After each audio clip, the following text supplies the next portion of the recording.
Before we begin this journey into the cold, hard reality of the record, ensure you are part of the movement that demands truth over rhetoric. If you believe that accountability is the only path forward, hit the subscribe button, like this video, and drop a comment below with the word arithmetic to let us know you're ready for the facts. Now, let's go inside the room where the script finally broke. The studio was not a room, it was an ecosystem of curated comfort. The lighting was dialed to a precise amber warmth designed to soften the edges of difficult questions. The air was pressurized, filtered, and heavy with the scent of expensive floor wax and old power. It was the kind of space where complex legislative realities went to be massaged into compassion, and where the jagged edges of a failed policy were sanded down by the smooth friction of a seasoned talking point. Chuck Schumer sat at the center of this cathedral of optics. He was a man who moved with the gravitational confidence of a veteran performer who had never seen a script he couldn't improve with a pivot. To him, the cameras were not judges, they were conduits for a message he had delivered 1,000 times. He adjusted his tie, his posture a study in calculated accessibility. He was prepared for a debate on values. He was prepared for a philosophical disagreement. He was prepared for anything except a receipt. Across from him sat Karoline Leavitt. She did not lean into the warmth of the lights. She did not participate in the pre-show banter that usually greases the wheels of political theater. She sat with a posture that was less about comfort and more about structural integrity. In front of her lay a folder, cardboard, thin, and unassuming. It didn't look like a weapon, but in a room built on the fluidity of words, something static is the most dangerous thing you can carry.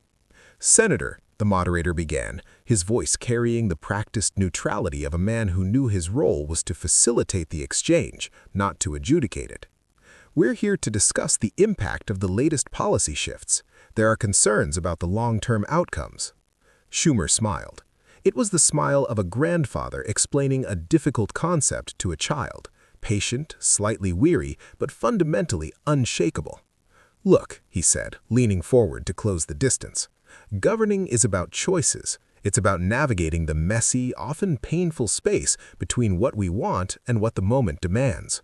We lead with our values. We lead with the intent to protect the most vulnerable."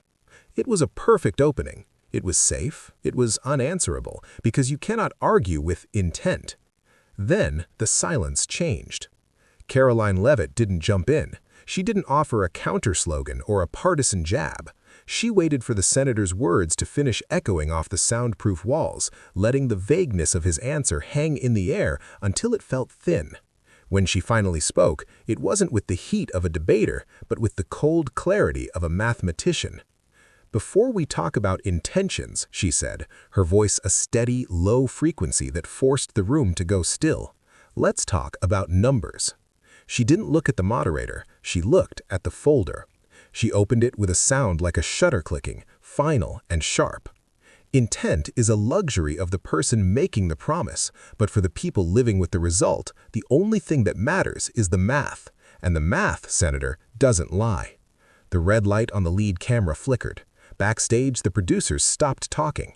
The architecture of the script hadn't just been challenged, it had been bypassed. The audit had begun. The paper didn't flutter as it slid across the polished mahogany. It moved with a heavy, purposeful friction, coming to rest directly in front of Chuck Schumer. It was a single page, white and sterile, covered in columns of black ink that offered no room for poetic interpretation. "Let's start with this vote," Karoline Leavitt said. Her voice remained at that same leveled, conversational pitch, the kind of tone used by a doctor delivering a diagnosis that doesn't care about the patient's feelings. She didn't point, she tapped the header of the document. "June 14th, Bill number 422, the final tally." Schumer didn't pick up the paper. To pick it up was to acknowledge its authority. Instead, he peered at it through his glasses, his body language shifting from statesman to defense attorney. He knew this dance. He had spent 40 years in rooms like this, turning hard data into soft context. "Karoline," he began, using her first name to re-establish a hierarchy of experience. A single vote is a snapshot in time. You're looking at a pixel when you should be looking at the whole painting. That vote has to be understood in the broader context of the economic instability we were facing at that moment. We were preventing a collapse. Great, Karoline replied, her nod almost encouraging. Then let's include the broader context. She flipped the page. The sound of the paper turning felt disproportionately loud in the silent studio. It was the sound of a door locking. If that vote was a preventative measure, then the results should reflect a correction. But if we look at the next 18 months, captured right here in these 3 charts, we see the exact opposite. Funding was allocated here, promised for relief, yet according to the public record, it was withheld there. She traced a line with her finger, a cold trajectory that trended downward. You told the public this would act as a floor. Instead, it became a ceiling. Schumer's expression tightened. This wasn't the usual rhetorical sparring where one person shouts an opinion and the other shouts back. This was an audit.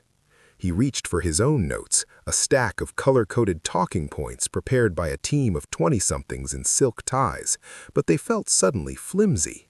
His notes contained adjectives, hers contained integers. "You're oversimplifying a very complex process," he said, his voice measured but carrying a new, strained vibrato. "Governing isn't a math problem, Karoline. It's a human problem. You can't capture the nuance of a legislative compromise on a spreadsheet." "Complexity doesn't mean untraceable," she answered, meeting his gaze without a flicker of hesitation. "And complexity doesn't erase responsibility. If the nuance of the compromise leads to a measurable failure for the average family, then the nuance is just a mask for the mistake." She flipped another page, then another. It was a rhythmic, relentless sequence. Every time Schumer attempted to widen the lens to big-picture ideas, the data used to zoom back in on the specific outcomes. A panelist to the left tried to interject, offering a softer, more philosophical interpretation to give the senator a moment to breathe. Karoline didn't even look over. She simply held up a hand, palm outward, a polite but absolute boundary. "I'm not asking anyone to take my word for it," she said to the room, though her eyes never left Schumer. "I'm reading the public record. These are your votes, Senator. These are your signatures. I'm not providing a narrative, I'm providing the receipts." The word receipt hung in the air, clinical and cold. Schumer leaned back, crossing his arms, a universal gesture of a man who has run out of room to maneuver. The complexity defense was failing. The context was being filled in by the very numbers he had hoped would remain buried in the archives. As the cameras rolled, it became clear to everyone in the gallery. The math wasn't just on the table, it was beginning to dictate the terms of the conversation. The tension in the studio had moved past the stage of a debate. It had entered the realm of an autopsy. Senator Schumer adjusted his posture, an old instinct kicking in to reassert physical dominance. He had navigated decades of political storms by relying on the generational gap, the idea that those who hadn't been in the room during the late nights of the 90s or the crises of the 2000s simply lacked the seasoning to judge his decisions. "You're young, Karoline," he said, his voice dropping into a register of forced paternalism. "You haven't seen how these decisions play out over decades. You're looking at these votes in isolation, but leadership is a long game. It's about making the best call with the information you have at the time, even when that information is imperfect." It was the ultimate defense, the fog of war. He was suggesting that his failures were merely noble attempts that had been undermined by the unpredictability of time. Karoline didn't flinch. She didn't even smile. She simply reached back into her folder and pulled out a document that looked different from the others. It wasn't a spreadsheet, it was a timeline, color-coded and stark. "That's exactly why I'm reading your decades back to you, Senator," she replied. "If leadership is a long game, then a leader should be able to learn from the score. But what I see here isn't a series of isolated, imperfect calls. I see a pattern." She tapped the first color-coded block. 2011. You used this exact justification, unprecedented stability, to pass this funding. It failed to reach the target. She moved her finger an inch to the right. 2017. Different bill, same script, same justification. It failed again. And here, she tapped a section near the end of the line. 2023. The same words, the same promises, and the same measurable decline for the American family. The room felt tighter, the air thicker. Schumer opened his mouth to pivot, but Karoline continued, her voice gaining a quiet, rhythmic momentum. An isolated event is a mistake. A sequence of identical events is a strategy. You're asking for the benefit of the doubt based on your experience, but your experience is precisely what convicts the message. You didn't just vote, you reassured. You didn't just govern, you sold certainty.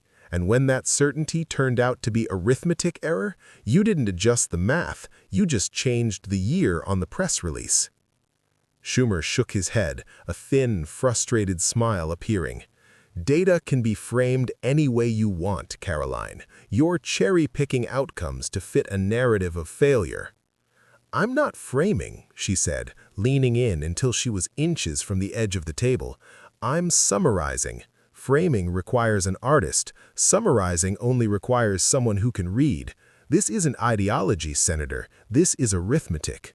If the same input leads to the same negative output 3 times in a row, the problem isn't the complexity of the world. The problem is the formula.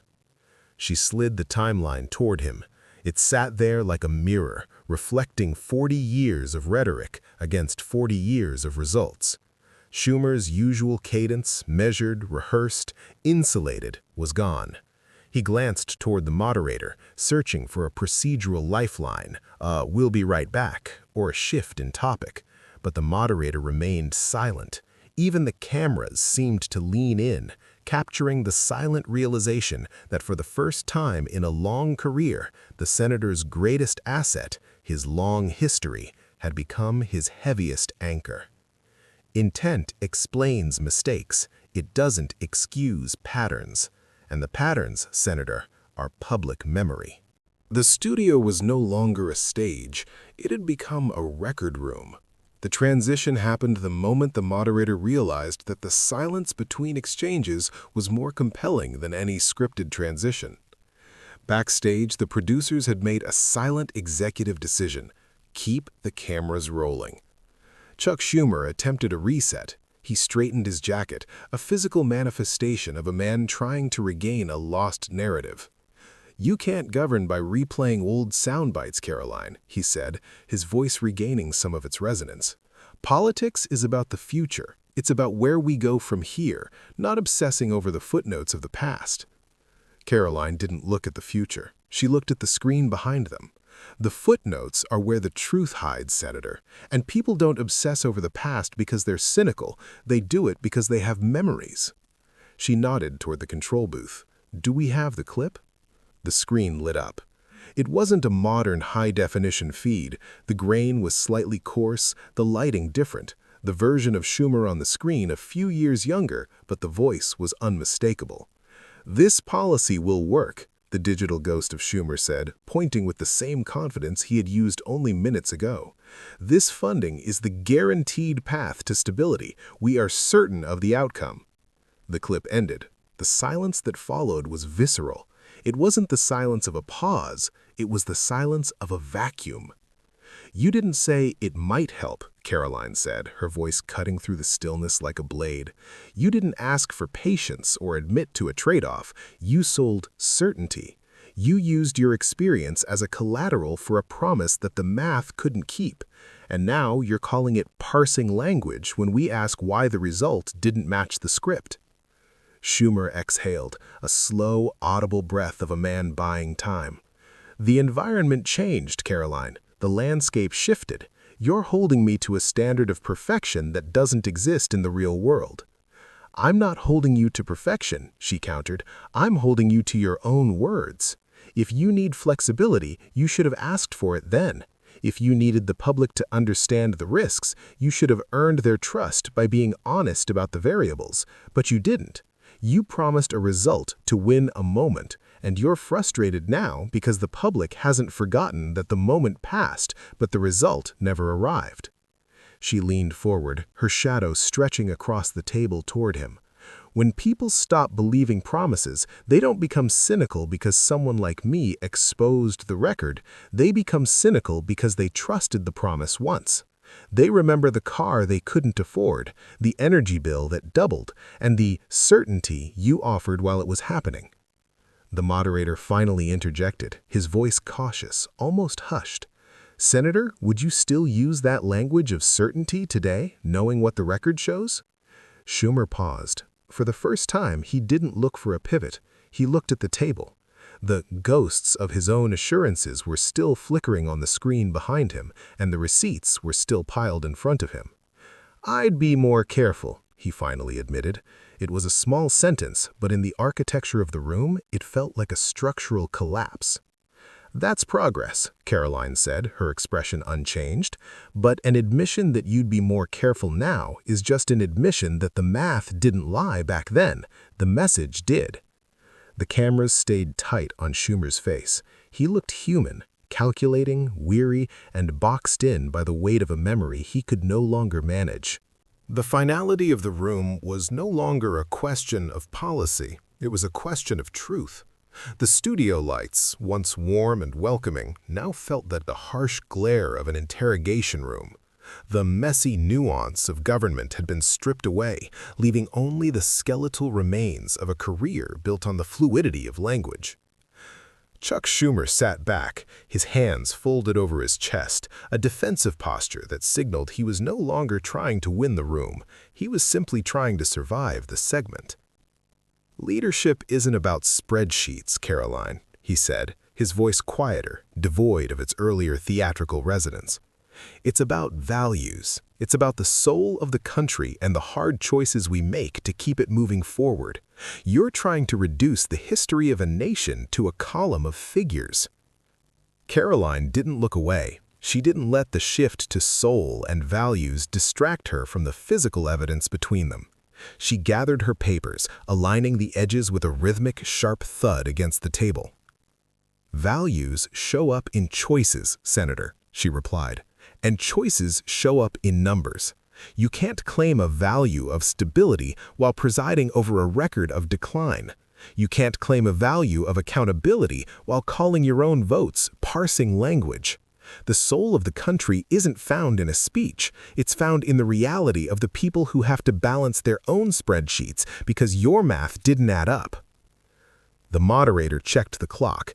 The segment had run over, but no one moved to stop it.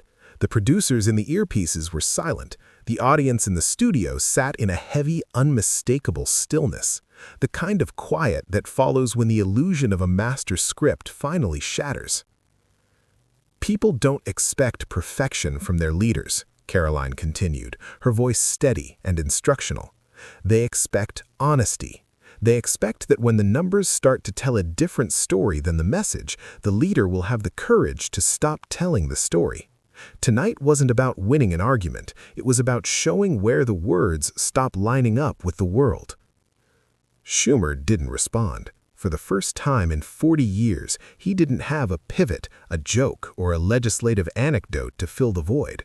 He looked at the folder. He looked at the receipts that had been time-stamped and documented. He looked like a man who had realized that while you can manage a headline, you cannot manage a result. "If the math doesn't lie," Karoline said, her final sentence landing with the weight of a gavel, "and the record doesn't change, then the only thing left to explain is why the truth took this long to say out loud." The moderator cleared his throat, his voice barely a whisper. "That's all the time we have." As the cameras pulled back to a wide shot, the red lights faded, but the tension didn't dissipate. There was no applause. There were no handshakes. There was only the quiet awareness that a crack had been made in the script, a crack that no amount of rhetoric could ever seal again. The math hadn't shouted. It hadn't needed to.